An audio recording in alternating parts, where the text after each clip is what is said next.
So today we're gonna look at Ganseki Otoshi. I wanna have a look at some of the basics of the throw, and we'll start with Ganseki Otoshi and then move on to Kataguruma. And we're gonna do it as a nice exercise.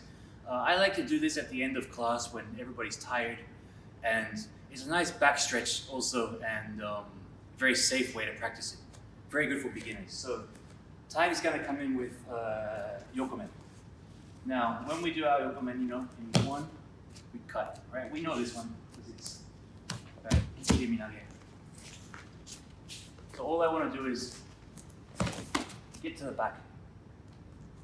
Right? This is kind of like my thing that I'm really big on, getting to the back. Right, so I have here, if your partner has one of these, it's also cool to grab that. Okay, but for safety, we're gonna grab this. Grab the back of his collar. Now, you can see the Imanage here. All I do from here is, I go under the arm that grabs. And very easy. And I'm gonna put my knees down right behind his outside foot. Just scoot him. Okay? Now, if I try and throw him from here, it's kind of hard, right? So all I do is I lower him down more, and now he's a nice stretch. And I can lower myself. Throw him over. Be wary that it's done at very slow speed.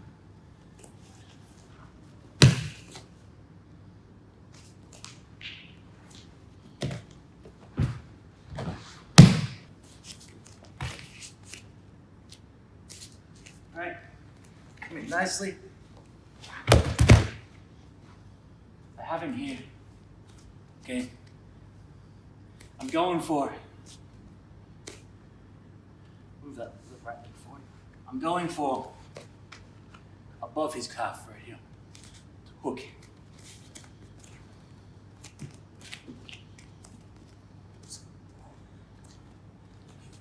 Alright. If I want to squat from here, 2.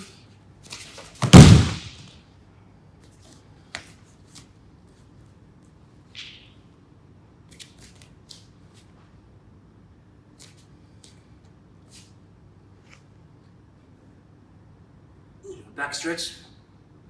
How you feeling? Good. And then nicely turn him over. I'm a short, with the hands. I think with a gi, we'd probably most likely hold on to the gi.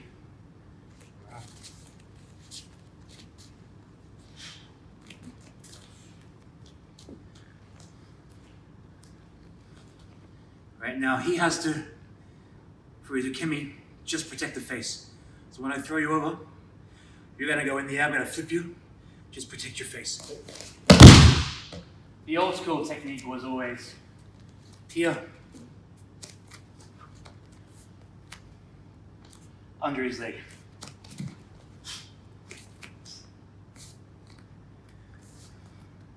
Now for me, the reason why I'd want to put my hand over here is because if I just have, you can see here, if I just have his collar, he's gonna use his left hand right now to try and grab my neck or elbow or something.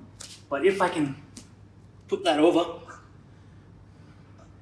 right, what it becomes now is if he tries that, I just bend him.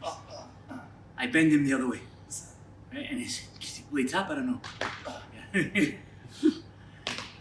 And then, right? And then nice, ski. This is my kind of variation that I do from a ski. And remember, I'm always a big proponent of when someone comes in with any kind of attack to cover your body here. Right, so he comes in with a big ski. I want to keep it here, right? If I can lock this in here, can you see that? Yep. If I can lock this in here, I have that there. Probably not gonna let go of this if I have it. So, let's do a different version. Ready?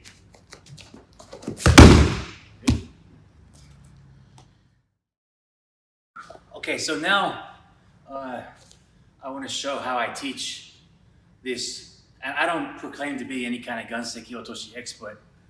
We do a lot of it in pro wrestling, which is where I actually originally learned it. But Taig has never done it before, so I think it'd be good to show him some of the finer points, and we'll see how we go. So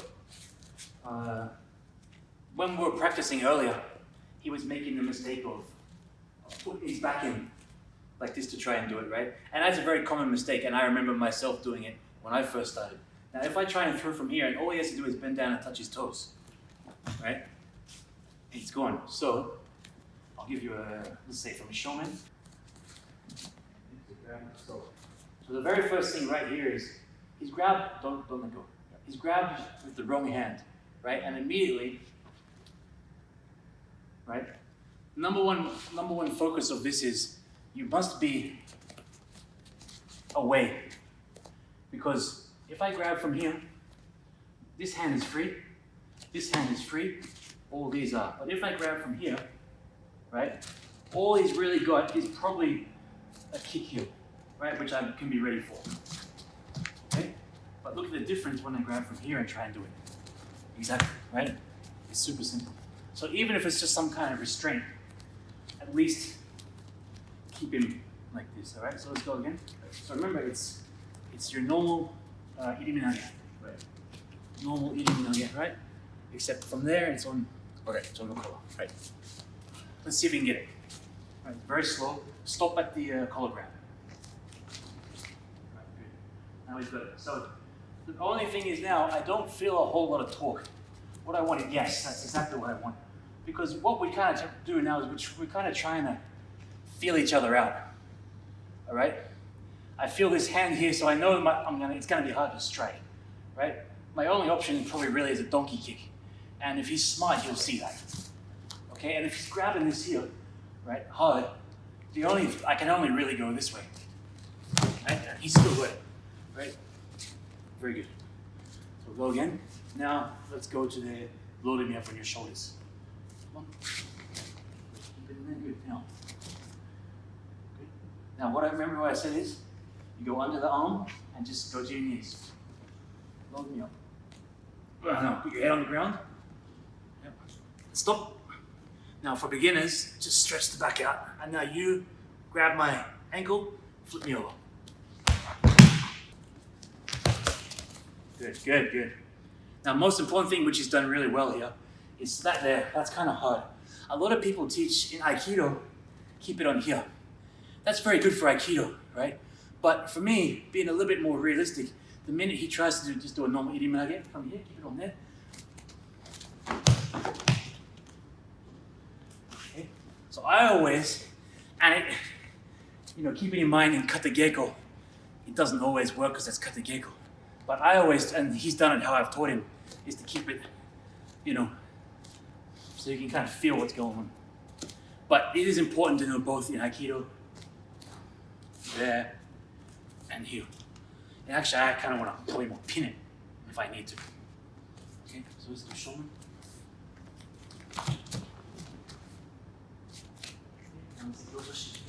Let's go to the ground. Excellent. Good.